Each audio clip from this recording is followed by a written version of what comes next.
Yun, no? That Congressman Momo, he attempted to bribe me when I was Commissioner of Comelec. Ha?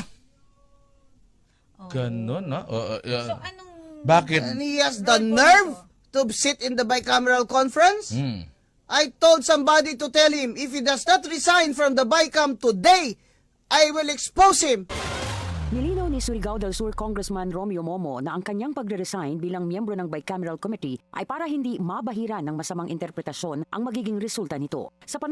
O di nag-resign siya. Kaya pala.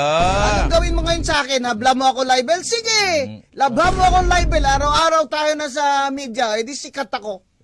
Yun palang nagkaroon ng infrastructure, ano dyan, yung mismong committee, di ba? Vice chair siya.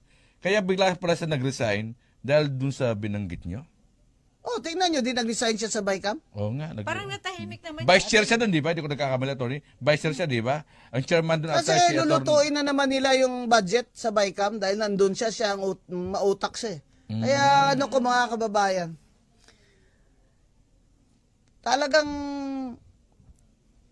tigilan na nila tayo.